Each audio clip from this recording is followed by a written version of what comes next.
So, welcome back, everyone. Okay. So, in this session, we are going to introduce very quickly, Hyperledger blockchain platform. Okay, and then we try to give you, uh, you know, quick demo. Hopefully, that's good enough to basically get you some sense about how to work on Hyperledger. Okay, but Rachit Rawat. Uh, He's my student. He's here to give the demo. That's kind of him. So he will take over once I basically introduce uh, the Hyperledger platform. What is it, and so on. Uh, Hyperledger itself is introducing Hyperledger itself is also it takes a bit of time, but let's see how quickly we can introduce it. Okay. So of course I will take help of the Bitcoin. Uh, our discussion on the Bitcoin that we did in the morning. So, summarizing a quick summary of the discussion in the morning, you can see the following. So this picture perhaps give you a good idea about how Bitcoin basically work. Uh, you know the flow of the Bitcoin. So at any point of time, what's happening here is the following: that you have mobile wallets, okay, which are basically used by the users, and at any point mobile wallets basically make transactions. Using them you actually make transaction, and these transactions are pushed into the network. Okay, and and then of course, because of the peer-to-peer structure of the network, these transactions are propagated to every node in the network. Okay, and why do you make these transactions? You make these transactions to basically transfer bitcoins, okay, from one address to other address. That's what you do. Now, once these transactions are basically available with the nodes, what happens next is basically, this could be we call transaction creation stage. The transactions basically are created by the wallets and they are pushed into the network. Next is transaction validation. So the transaction basically they reach all full nodes in the network or the miners, and the miners would then validate the received transaction. And when they validate, of course, they validate following certain rules. That's important. Yeah.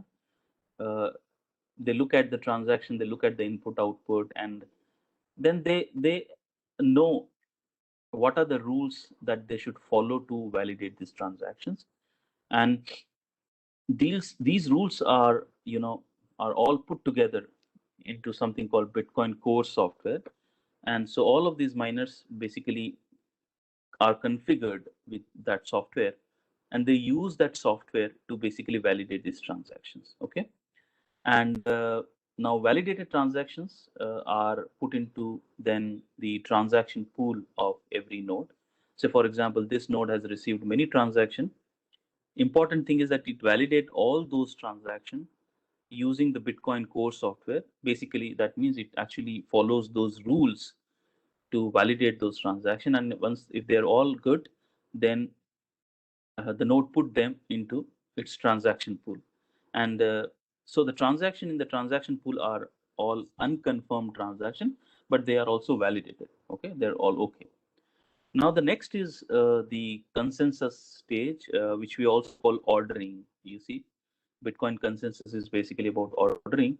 So now all these nodes in their respective transactions pools, they have uh, different unconfirmed transaction, and now the network should get together to reach a consensus on a set of unconfirmed transaction that they are going to turn into confirmed. Okay, so to this we saw that every node prepares a valid block containing a set of unconfirmed transaction from its pool.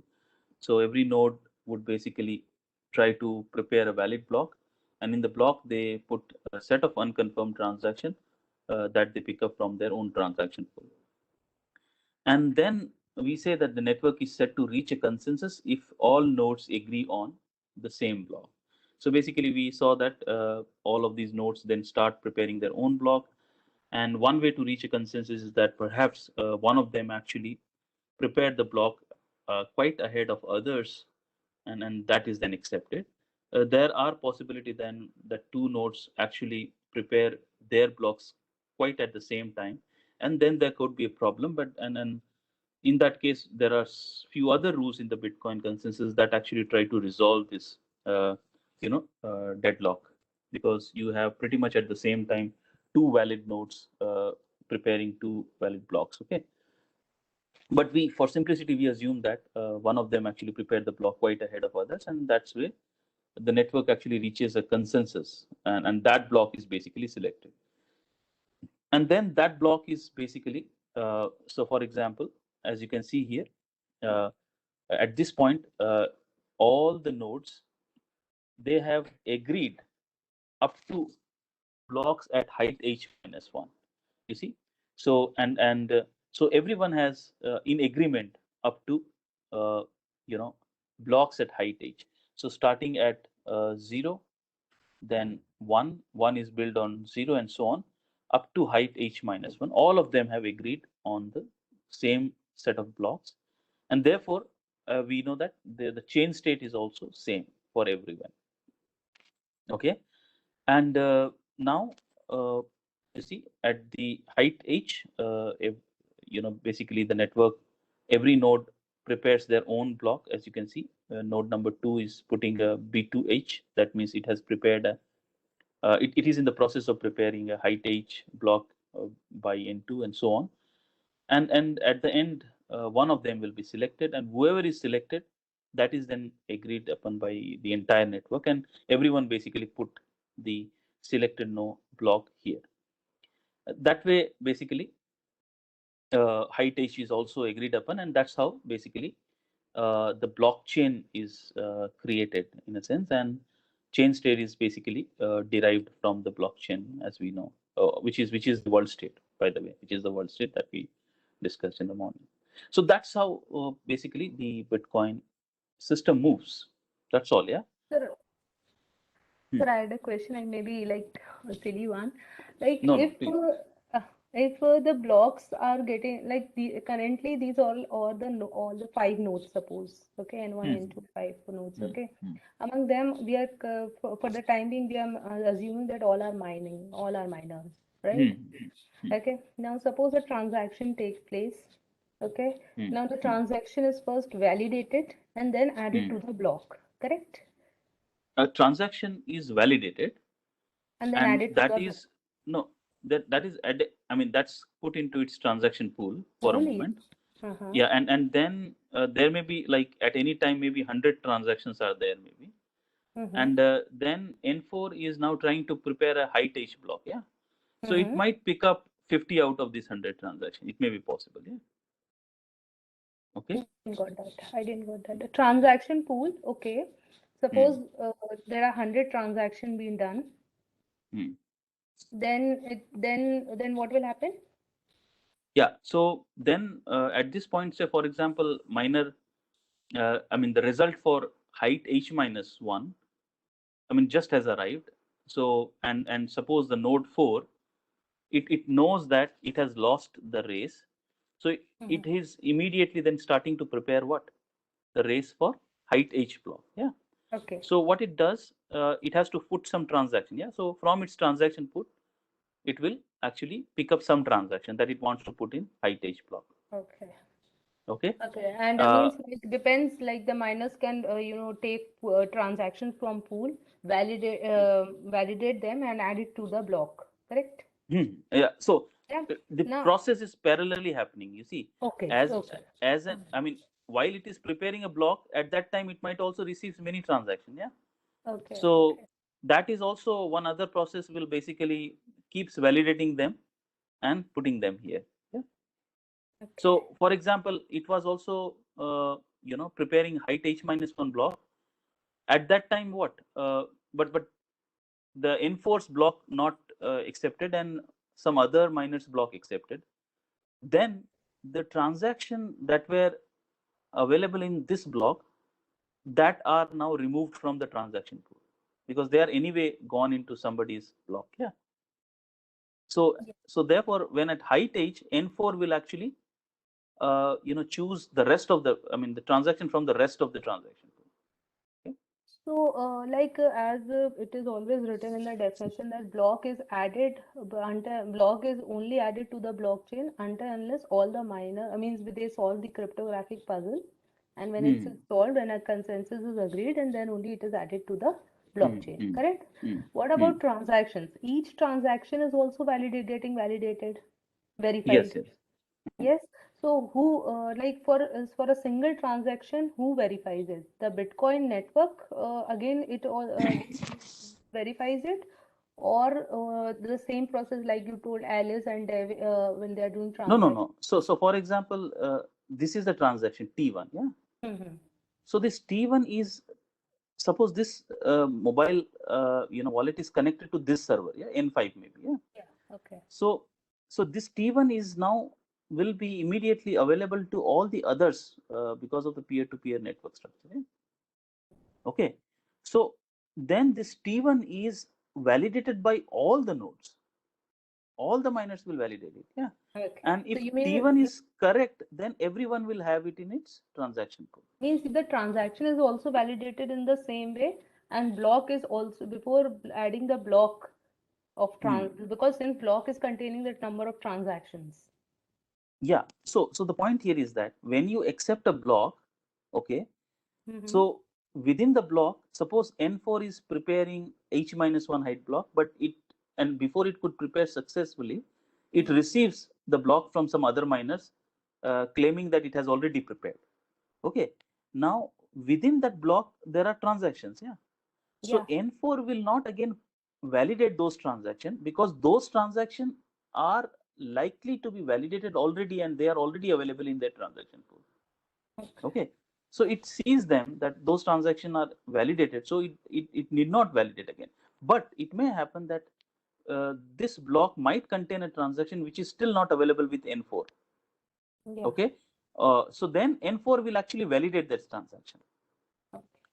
Okay. Validate again and make sure that it is correct. Okay. Okay. So means the simultaneously before adding the transaction or to the blockchain, they are validating the complete network is validating the both of them simultaneously. Both simultaneously. Yeah. Thank you. Yeah. Now you see what is happening here. So that's overall. So the broadly speaking, so there are stages. One is like transaction creation stage. Okay, where transactions are created by the users and they are pushed into the network. Then there is this transaction validation stage, where each transactions are validated by all these nodes. So that's like transaction validation stage. And then these validated transactions are available in everyone's transaction pool. So these are unconfirmed transactions.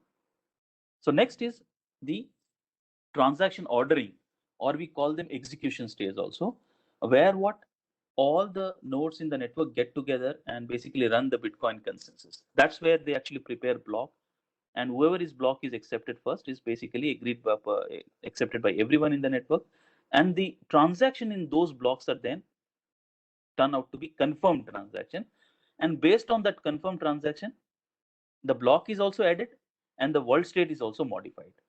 So in a sense, we see three stages here: transaction creation, transaction validation, and then transaction ordering, which is basically Bitcoin consensus. Okay, so that's what it is. And I have again put here, locally the N1's work, but don't worry about, we don't have basically much about this. But at this point, I'm interested in this abstraction. That's important. That whatever we have seen the Bitcoin so far, if you look at the flow of the Bitcoin, you see there are three stages: transaction creation, then transaction reaches every node, and every node then run into validation mode. And that's where they actually, that's where they actually run, use the Bitcoin's rules to validate. and which is there in Bitcoin's core software. Yeah. So they follow that rule to validate all the transaction. And once that is done, all validated transactions, these are unconfirmed transactions though, and then the distributed consensus happen. And once then actually network agrees on one set of transaction that they want to confirm next. And by confirming them, they actually execute, in the sense that those transactions are added into the block is added to the blockchain, and the world state is also updated. Now, looking at this transaction, when you actually at the end, when confirmed transactions are added into the blockchain, and because of that world state is updated, what is happening? In the world state, we actually create key value pairs, isn't it? You remember, once this is updated in the world state, you remember in the world state what happens? We had the world state basically has the transaction ID, the serial number, and the fact that whether the output is spent or not spent. Okay, so what I'm saying here is that these Bitcoin, if you look at the Bitcoin application, when you make a transaction, the transaction goes through several stages: creation, validation, and finally execution. But once the execution happens, what happens? As an effect of that, in the world state, an entry is created, or perhaps the entry is updated.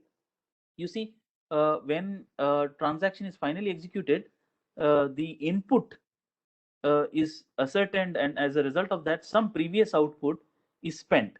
That means what? Some entry is updated, and because the transaction create new outputs, so some entries are also created. That's important, yeah. And if you think of these entries as assets in Bitcoin, precisely what is happening? This is a very important step. You see, uh, this bit because the transaction, once they are executed, basically a entry is added or updated in the world state, which is same as, like, you can think of them, these each entry as assets. So when an output is created, basically we create a transaction ID, and then asset is basically what? The output value, and basically the lock script, which is basically the, you see, I mean, which basically specifies who is going to own this Bitcoin. And also, in the future, whenever is the owner is going to update this asset, that means it spent this, they have to provide certain information, and that will be verified following a certain rule. So if you think very abstractly, uh, which should not be difficult at this point, that when transaction is created, and it's created, validated, and at the end it's executed, an entry is created or entry is updated in the world state. But that entry we can think of, right, like as an asset. Okay, when when output is created, the asset is basically created. An asset here is like the Bitcoins. Okay, so certain Bitcoins is basically put across a certain transaction ID key, and the asset has certain uh, you know uh, attributes. What is the value of the asset? Who is the owner of the asset? And in the future, if owner is going to update or spend this asset, what is this that it should do? So this is the rule. So in a sense, the Bitcoin, you can think of like transactions are you know made into the network to create an asset or an update an asset. Okay, so an asset creation is done using a transaction, and subsequently the newly created assets are basically placed into the database using the key value pair. Okay, that's the asset creation. And asset update is what? When somebody want to spend this, then of course they also make the transaction. But when you make a transaction to update the asset, of course the certain rules are to be validated. Okay, so you can think of this as Bitcoin as in this framework. And the security of the way Bitcoins is created, the blockchains and the other things, they will ensure that whenever his asset is created or whenever his asset is updated, it is done securely. Okay, no malicious person should be able to create an asset unauthorized or update an asset even if it is not authorized to do so. Okay, so that's one thing. And the second thing is also, when these assets are created, these assets are basically form a database, you see, and that database is also, you know, at no one place, it is distributed. Okay, there are peers in the network who are basically together manages these databases in the secure and distributed way. Okay, so in this abstract framework you can see. Okay, so I'll just go ahead and uh, that part is sort of okay. As you can see, uh, let me just make point at this point. Yeah, so yeah, this part is I want you to think a little, you know, yeah, think quietly about it. Basically, you see the bitcoins. Yeah, maybe I'll refer to this picture again. Yeah, this is important part to introduce the Hyperledger. But what is happening here, as you can see, you see transactions are created and they are validated, and finally when they are executed, as a result of that, assets are created. Okay, and if you look at the assets, then they are distributed across the network. Okay, because this is a database basically, and it is not at one place. All of them have the same copy of the database. Okay, and you make transactions to create these assets. Okay, and you also make this transaction to update these assets, and the creation or updation, all of this happens basically for all this to happen, the transaction has to be validated, and the nodes basically follow certain rules to validate them.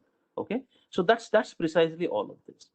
This is the big picture. Okay, and of course the few terms that I also mentioned. Now, one important thing is that uh, all of this is run. This whole business is basically run by these nodes, isn't it? These miners are basically the real player who is running the entire show.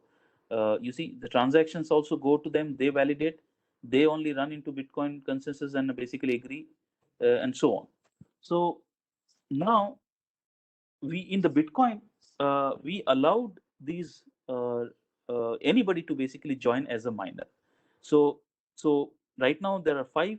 There are another five who can actually join in the next minutes, and then there will be 10 miners. Okay, and they will also, these five miners will also take part in this business. Okay, so and no, we know that these miners could be malicious. So therefore, the consensus that Bitcoin has designed, like the miners, if anybody just cannot be a miner. I mean, you can be a miner, but if you really want to be doing the duties of a miner, then you have to be really doing a lot of work. And if you do the lot of work, and if you're honest, then your chances is that you reward it.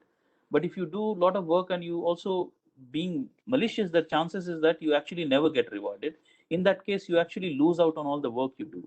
So the idea is that the work that you do, you also try to be honest also. Therefore, basically, there is a bit of some chance that you actually get rewarded.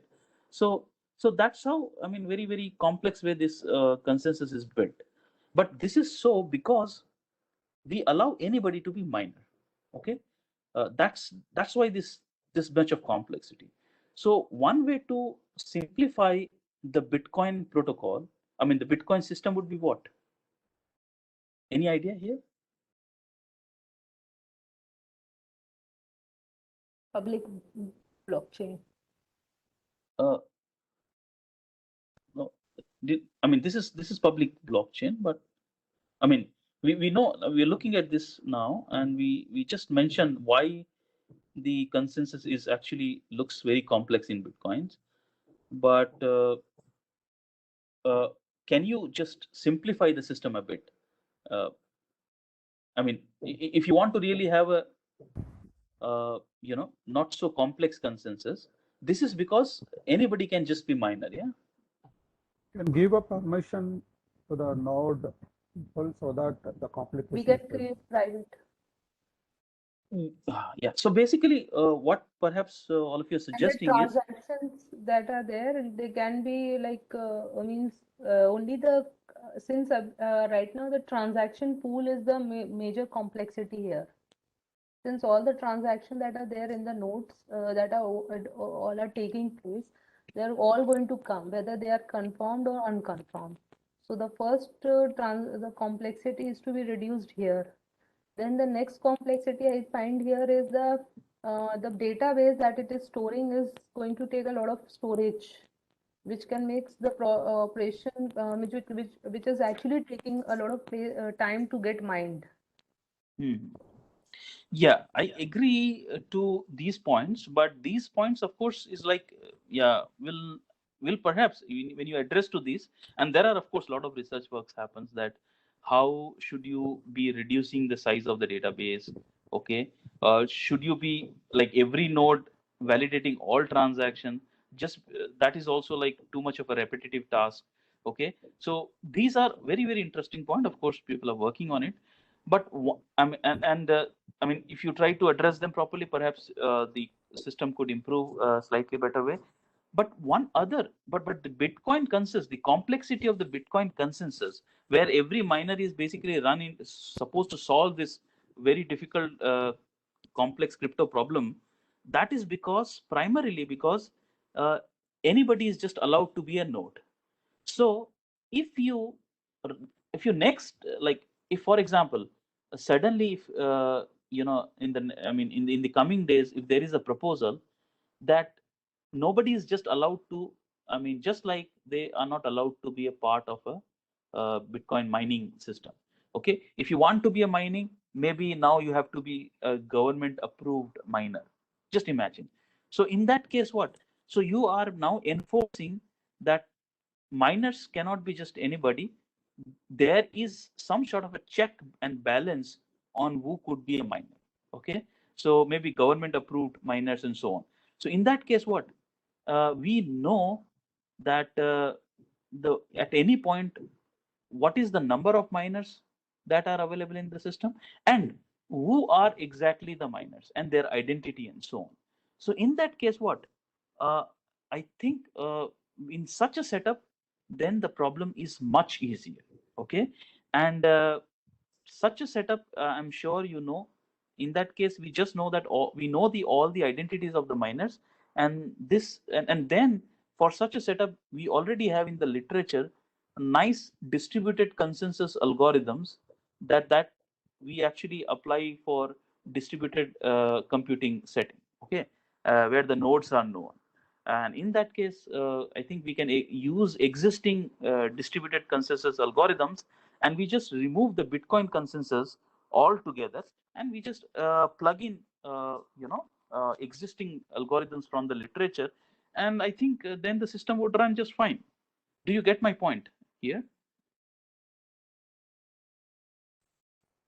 Your point is well taken, but what is the basic thing has been the freedom of whoever can approach is getting reduced. So the basic point is, sorry, can you pose the Miners, question? if you are able to have a fixed number of miners by government nominated person, then the freedom of whoever can come inside and do it is being lost. Yeah, and it's being lost. the primary aim of this blockchain and Bitcoin consensus is anybody can do it. Yeah, so absolutely I agree with you, but what I'm saying is that that's a possibility. Yeah, I'm saying if it comes, you lose that nice thing, but as a result of that, you see, I mean, you can still have the problem can still remain complex. For example, even though you know that you see 5 nodes are there and you know the identity of all of them, and these are the only 5 nodes, but still out of these 5 nodes, some of them can try to be malicious and try to avoid being detected. Yeah. Yeah, So the security, that is the identity of these people will be revealed.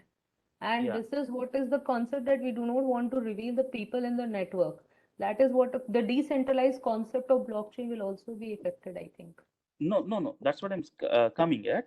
What I'm saying is that the problem is, for example, of these 5, you know all the identities, But if 3 of them are malicious, then actually whatever algorithm that are available in the literature, nobody can still, make the network secure. I mean, they can actually be malicious and go undetected.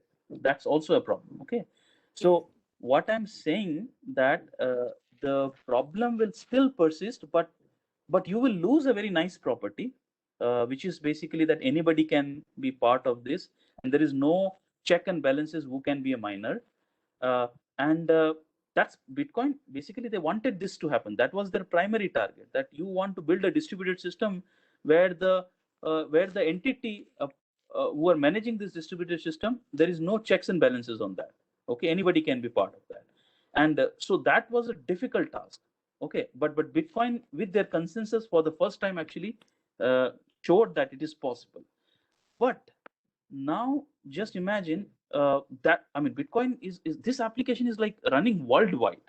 Okay, but just imagine you want to run a application which is only to do with, say, 5 companies. Okay, so there are 5 business houses, and they are also doing business all together. I mean, together they are doing business. They have developed an application. Just imagine 5 companies together developed an application, and that application is also money, and users can basically create transactions and so on. But then these 5 organizations, so they put one of their node as miner. So 5 miners are basically running this application, but still, so you don't need actually Bitcoin type consensus, because you know the 5 miners are there and you know the identity and so on. But still, as a whole, as a user of this application, you want that my I mean, the way I do business with this application, everything is okay as long as all the rules are followed. And out of these 5 business house, 2 of them might be trying to malicious, but the fact that I'm using a blockchain based system, the other 3 being honest will ensure that I everything is basically done as per the rules. Do you get it? So that is also a possibility. That is also a framework that we've also been looking at. Is that making sense? Yes. Yes, it's making sense, but still there is a risk available. Any party can join together in that. If it is a even number of parties are working, then it cannot happen. If it's an odd number of consensus is available, then you can come to a conclusion. No. No. There are classical results for that. You see, when you have 5, I mean, you basically have, if there are n number of miners, then you look at what fraction of the miners are malicious. Okay, so the result says that if the number of you see the miners fraction of the, I mean, number of miners which are malicious, if they are bigger than n by 2, then no algorithm can actually help you get a secure system. But if the number of dishonest miners, they are less than or equal to n by 3, 1/3, then I think we have algorithms which can allow that. Okay, yes, that's possible. No, that's possible, fine, but this is just the distributed consensus part of it. But the important thing is that, see what I said, if you have something like this setting, you can, instead of Bitcoin consensus, you can use that distributed consensus. That's important.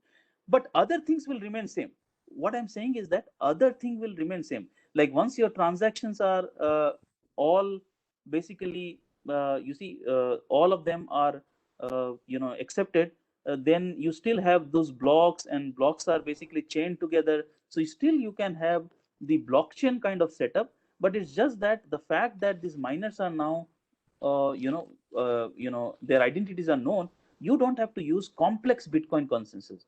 For example, you can use some of the algorithm from existing literature and sort of mix it with the block preparation kind of thing and work. So I don't want to get into this further, but with this I want to go ahead and I want to just give a distinction that if you look at this kind of a setting where the identity of the miners are not known in advance or there are no checks and balance, then such a blockchain based system is called permissionless. But if the identities are known and there is a check and balance before a miner can join the system, then this is called permissioned blockchain network. Okay, permissioned blockchain network. And now that's one thing. And the second thing that I want to, we also already spoke about, is the fact that at this point you can, abstract out the Bitcoin blockchain system as follows: that there are users who create transaction, the transaction will create assets, and assets could be represented as a key value pair. In the Bitcoin, the values are certain way, okay? But in general, you can think that I can build a transaction, I can build an application where users can create transaction to create assets, and those assets are managed by these miners in the distributed fashion way. And then users can also create transaction to update assets, okay? And all these transactions for creating assets or updating assets are validated as per certain rules, and those rules every miner should follow. And in fact, the miner should actually be configured with those rules, okay? So that's kind of 5 or 6 important points that we can abstract from Bitcoin based blockchain based Bitcoin application. Okay, now at this point, forget about Bitcoin, and I have another application in mind, okay? And let me see whether we can think of this can we think of basically implementing this application on a Bitcoin like system, okay? So what is this application? So I want an application where basically users, I'm basically want to develop a forum kind of application, you see, where users are allowed to post, say, feedbacks on certain, or their comments or their views, but they can do so anonymously. So I want to build an application where you can register and be a user, and then you can post feedbacks, but you can do it anonymously, okay? So you can be anonymous and post your feedbacks, so only your feedback appear and nothing, your real credentials will not appear, even though in order to join the system you have to register your real credentials, but they will never be available, okay? Okay. And in this but now, just because you're anonymous, you might just post feedbacks which are perhaps not in good taste and so on, okay? In that case, the system also allows users to flag already posted anonymous feedback. So I am a user and I see there is another user who has posted a feedback anonymously, but I don't really agree with that feedback, or it's written in a bad taste and so on, and I just basically express my disagreement by flagging the post. I can do so. I can flag the post anonymously also, okay? Now the idea is that if a feedback is really nasty and many users think so, and therefore they have flagged this, then the system should have a mechanism by which they should be counting the number of flags that an anonymous feedback receives. And the system should have this rule that if an anonymous feedback receives enough number of flags, so for example, the rule could be this: at any point of the time, the system has, say, 100 users, and if an anonymous feedback has received, say, more than 1/3 of the total number of registered users, then the application must make sure that the feedback which was anonymous should be turned into non-anonymous by, and the original identity of the person who has posted that feedback should be revealed for everyone to see. So that's my application, okay? So we want to build an application where everyone can come and post anonymous feedback, but if you don't like already posted anonymous feedback, you can flag it. Now if an anonymous feedback receives enough number of flags, then that that feedback should turn into non-anonymous, and the original person, the identity of the person who posted it should be revealed to everyone to see. Now, this is the rule.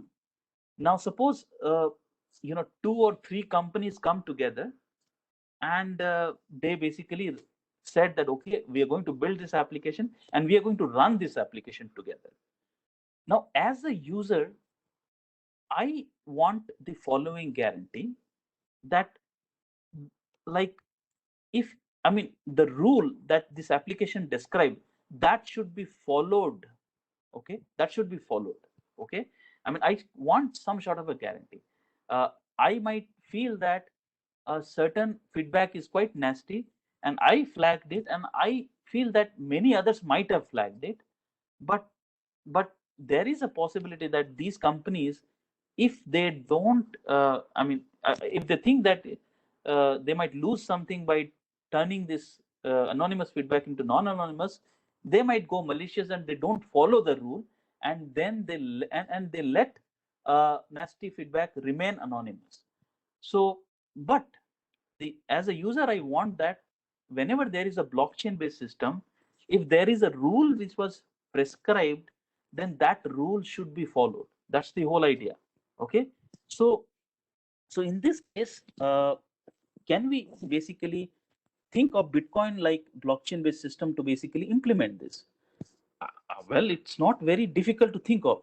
I mean, right now you can think of like this, that whenever you make a transaction to post anonymous feedback, after the transaction is validated, you see a asset is created, and the asset could be here like this.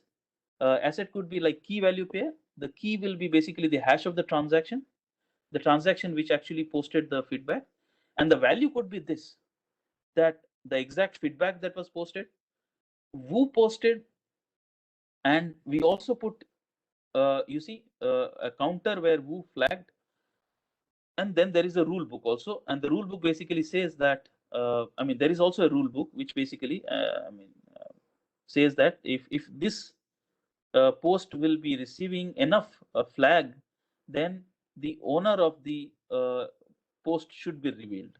Okay, so this is now created, but at this point everyone only see only the feedback. They will not see who posted. Okay, but now this asset is created. Now people actually make other transaction to create this asset. Okay, I mean, update this asset. So like, which is same as like, I want to flag this feedback. In that case, I make a transaction to flag this feedback, which is same as like I'm updating this asset, and in that case I'm referring to this key, and that way you go here and basically I flag, so that means my flag is reflected here, and that's how other people might also flag, and the counter will increase. And the moment the counter will increase or go beyond enough number of flags, the rule book, as per the rule book, who posted should come or should be revealed to others. Okay, now, so you see that basically means what? You are making transaction to create asset, you are making transaction to update assets, and every time you make a transaction, you basically, and you can also make transaction to query whether this is now non-anonymous or not. Okay, and for all of these transactions there are rules, and if and you have basically many miners who are basically validating this transaction. So as long as majority of the miners are honest, then they will basically follow this, and the system basically go secure way. Okay, now so therefore you see, this application we can also easily perhaps build it using blockchain based Bitcoin kind of system. Okay, now of course because I said there are just 5 companies, they come together, or 3 companies come together, they want to basically implement the system. In that case, they don't want to perhaps run a permissionless blockchain, they can just simply run a permissioned blockchain. Okay, so that's one thing. Right. Yeah, go ahead. So for the anonymity, like you told that we can develop an application. So for the anonymity, we can, we can create, we have to, means like in the blog, not in the testnet, can we create some, I mean, add some cryptographic algorithm and do this? You want to create this application on Testnet. Bitcoin testnet? Bitcoin. No, there is a bit of problem. You see, Hmm. that's where we are coming up. See, Okay. Bitcoins is a one system where the rules are all, I mean, what kind of an asset you can create is already specified. So when you make a transaction, the only asset that is created is what? Some Bitcoin output is created, yeah? Or Bitcoin output is updated, isn't That it? I know, that is like in DApp can be only created in this Ethereum or this Hyperledger. Yeah. Yes. But Ethereum is another blockchain based system which gives you the flexibility to create new kind of assets. So these are actually not just one application specific blockchain. Okay. Okay. So Bitcoin is like one application, but Ethereum is what? It is a platform to create lot different blockchain based applications. Okay. Okay. Yes, sir. And but now Ethereum is what? That is very powerful because it actually lets you develop your distributed applications using Ethereum's blockchain network, and more importantly, that network is what? Permissionless. Okay. But but as I said, for small application where you might have just 3 or 4 companies coming together, you don't want a permissionless. You want just a permissioned blockchain. Okay. So Hyperledger is basically a platform which allows you to basically develop your own applications on its platform. Okay. So that's what I'm coming at. So when you have application in mind, like I talk about this anonymous feedback application, what is that we have to think of? First of all, when I'm thinking of my application to develop on a blockchain, I have to see that as what is my application is about. So as part of my application, I should always be seeing like this, that my application has users and they will be talking to each other, and as a result of that, they will be basically creating assets following certain rules, and they will be updating assets following certain rules. So that's the generic framework that we will have to be looking at. Okay. So for example, anonymous feedback, initially I described the application very informally, but now you can think of that whenever I post a feedback, it is like I'm creating an asset. Now But when my application says that, yes, you are talking about a system where 5 people are coming together as a cooperative system which we follow. yes, Where we have a society, in that society we have a nominated people and they will come to a consensus. You yes, mean like that? yes. But I mean, here the transactions are in a cryptographic way and it is stored in a distributed network. yes, perfect. That's precisely talking about. Yeah. So so so we always have to think, because now these are to be implemented. So we have to think that whatever application we have in mind, we should be able to think of them as if like every transaction my user do, they like create an asset, or every transaction my user do, they try to update some existing asset. But all of this has to be done following certain rules, and those rules, who will ensure that those rules are followed? Those 5 nominators or the miners. Okay.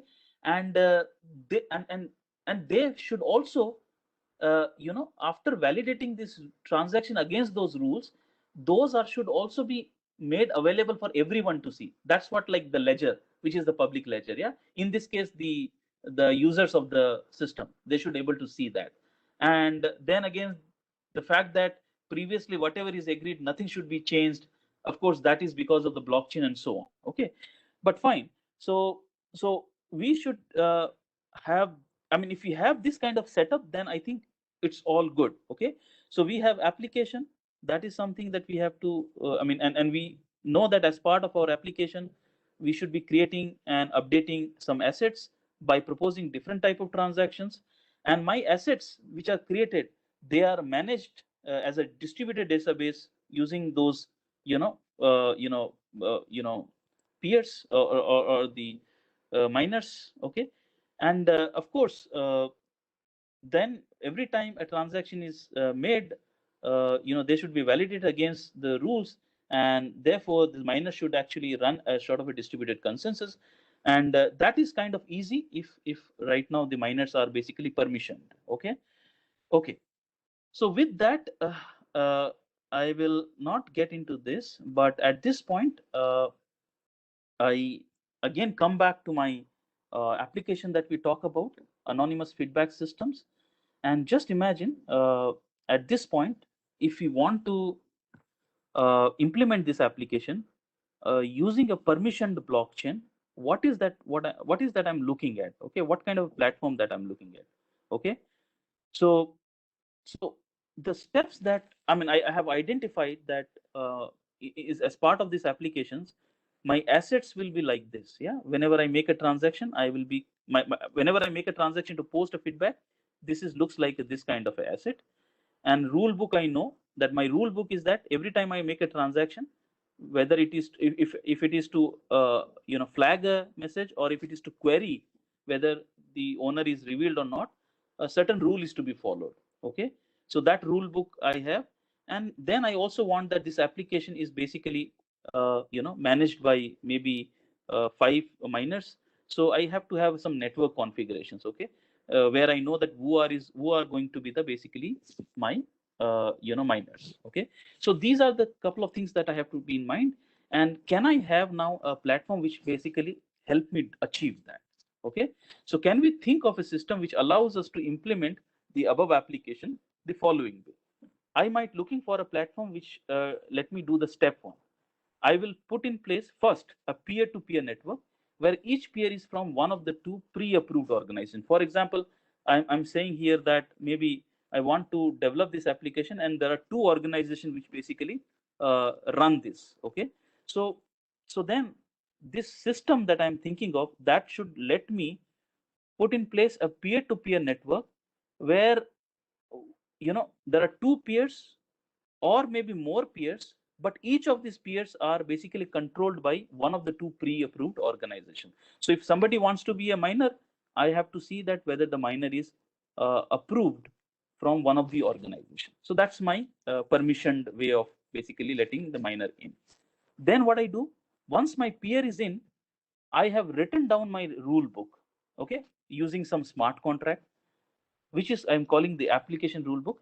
And then I put, once the miner is in place, I will put my rule book into the miners. So basically this miner is a machine, and I will configure this machine using my rule book. So that means in the future, when the application will run, when the miner is going to validate a transaction, they should follow exactly this rule. Okay, and the rule is and this rule basically will let the miner decide how to validate a transaction, whether the transaction is posting a message or updating a message or querying a message. Okay, so that is we will put into the miner. Okay, and finally the network is set up, the rule book is all put into the miner. The third thing is that, of course, now user make a transaction and go to the miner. Miners will validate as per the rule book. Now, so all the transactions are validated. But now, as you see, the network could be slightly big and there could be imperfections. So every miner might receive transaction in different order. So then they have to basically now run a distributed consensus algorithm. And because this is like a permissioned setup, I can actually use one of the existing literature, distributed algorithm from the literature, and basically I configure all the miners to run that distributed consensus algorithm to basically agree on the, you see, the order of the transaction. And that way my whole thing is done. So this is what basically Hyperledger allows. Hyperledger is a very modular platform. It actually lets you put up this network, lets you write this application rule book in different languages. You can use, for example, Go, you can use Python, okay? You can use different general purpose languages to basically write this application, okay? And then this is usually called chain code, okay? We call in Hyperledger a chain code. And it's also modular in the sense that it can let you choose what kind of distributed consensus algorithm that your peers can run. For example, Kafka, Paxos, there are different popular distributed consensus algorithm that exist in the literature in this specific setup. that you can use. So in a way, this is very modular. Okay, so that's what Hyperledger is all about. I want to give you again a quick, big, picture of Hyperledger. Okay, hopefully, because going to get started with the lab, so let's see what is happening. Okay, so as I said, the anonymous applications that we're talking about, if you want to implement on the Hyperledger, what are you going to do? Of course, first you're going to put the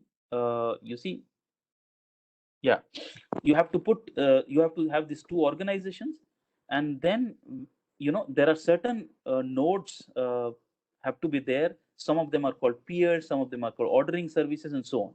So we have to see all of this. Okay, so first of all, in the Bitcoin, we saw all of them as miners. Okay, when you have miners there, all of them are just basically miners. But in the Hyperledger, every node will be basically classified into two parts. Okay, you see, remember in the Bitcoin, whenever you make a transaction, the transaction will go to a miner. I mean, all the miners. The miners will actually validate the transaction, and the miner will also what? Later run into the distributed consensus and then agree on the next set of transaction. But here in the Hyperledger, we split this whole process into two parts. Okay, so here, as you can see, we will have two types of miners. One of them are called ordering services, and the other kind of are called peers. Okay, sometimes they're called also endorsing peers. Okay, so let's see. So here, as you can see, I put up, say, for example, 4 machines. The 2 machines are, basically, I mean, they are minor, but they are basically of the type which we call peers or endorsing peers.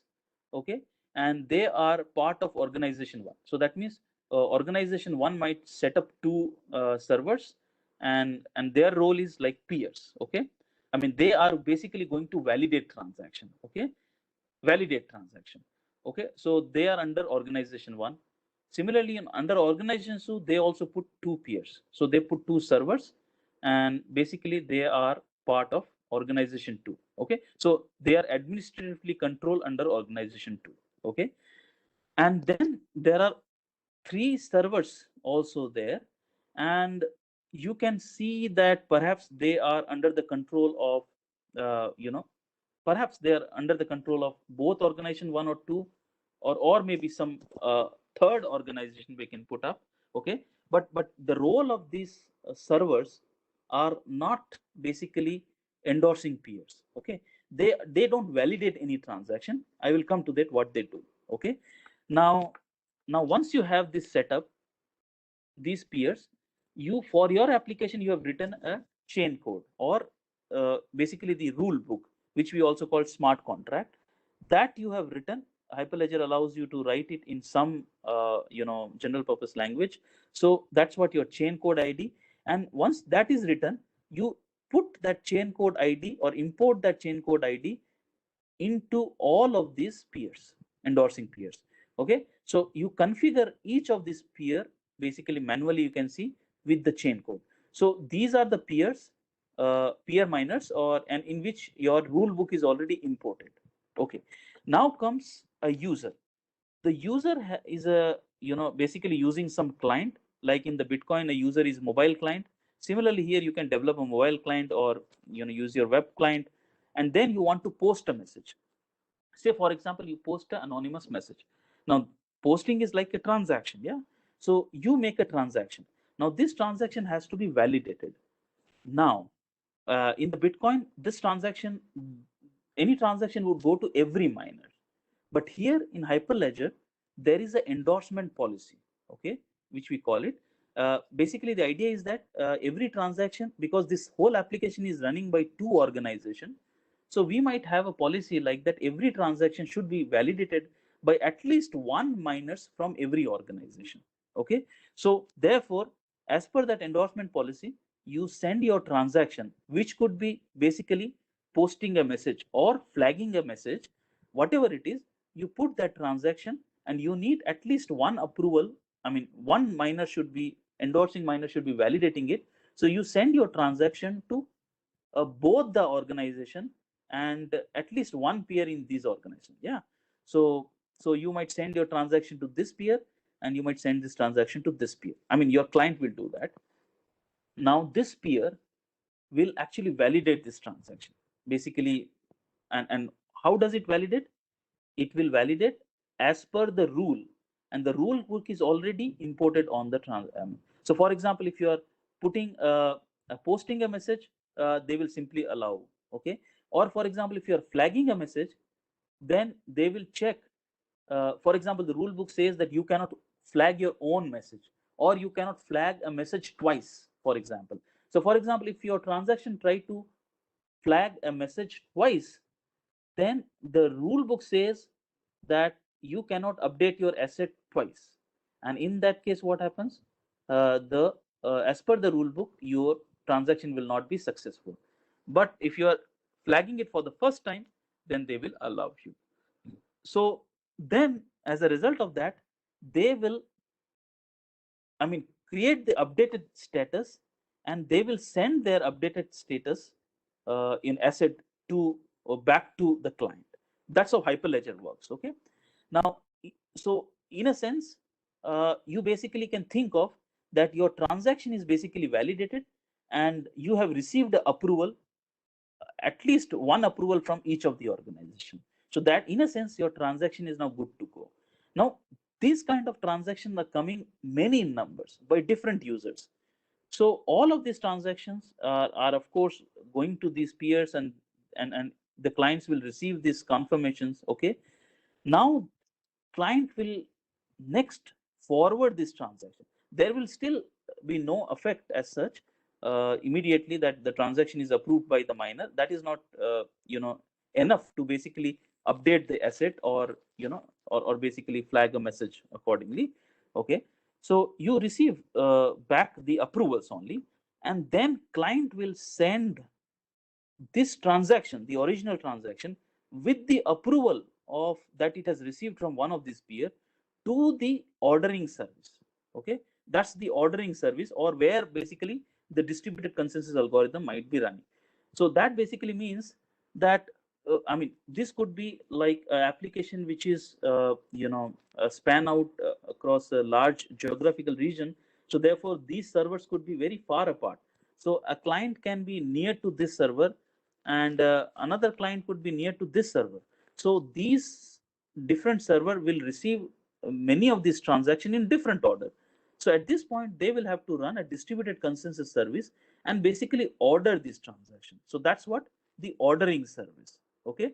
And then once that is done, the ordering service will reach out to all the peers, okay, that are available in the network with the transactions that they have ordered. For example, here they have received 3 transactions, and they have ordered in this order: this transaction, this TXN star, and this TXN hash.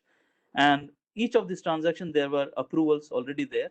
They have ordered it, and they are not worried about validating this transaction. They have just ordered them as per the consensus, and they send it back to every peers. And now every peer will basically apply the effect of their transaction on their local database. Okay. So that means now at this point, they will actually basically apply the the effect of the transaction. Okay. There is a slight change in the vocabulary. Usually this is called validate, this is order, and this is called execute. But some people would call this is as execute, like at the first time, this is order, and this is basically validate. Okay. But I prefer to say this is validate, where the transactions are validated, then ordered, and then finally the transactions effect are executed. That means the effect is applied on the local database, which is means basically was local database has the assets, and those assets are updated one after another as per these transactions. Okay. So that's what the Hyperledger Fabric architecture is all about. And now at this point, again, I have given the finer details of what every peer does. You see, the moment they receive the transaction and the way they send back. for example, this peer has received the transaction and it has provided its approval. So that I have, given a finer details here. See, this is an endorsing peer. What is the database of the endorsing peer? Again, I said it has the ledger. Ledger is basically the blocks of all transactions that it has so far available, and it has the world state, or which is called also the chain state, where the key value pairs are there of the assets. And it receives a transaction which says that certain key value pair are to be created or updated, which is the asset. And then this peer is basically going to validate this transaction as per its chain code, which is already available. So it gives the chain code, this transaction, it gives to its chain code, and then in the protected environment, they basically update it, I mean, execute or basically validate this transaction against the rule.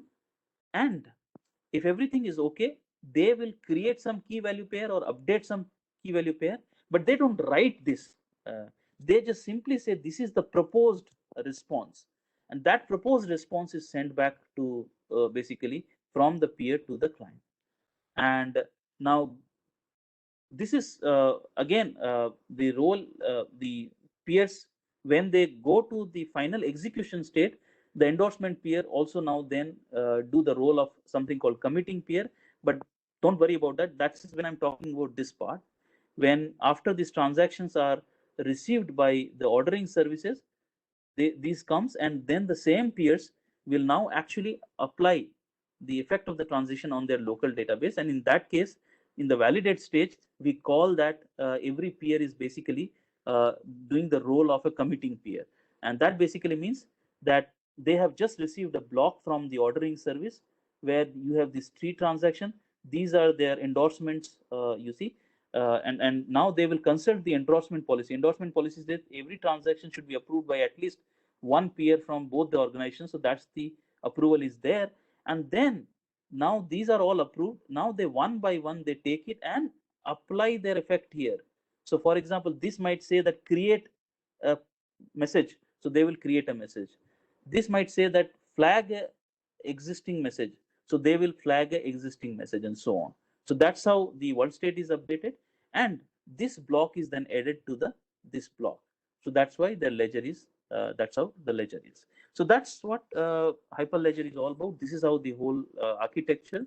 It's a bit in rush, but now I request Rachit, okay, to basically give a small demo at this point, because we have just, I think, 1 hour.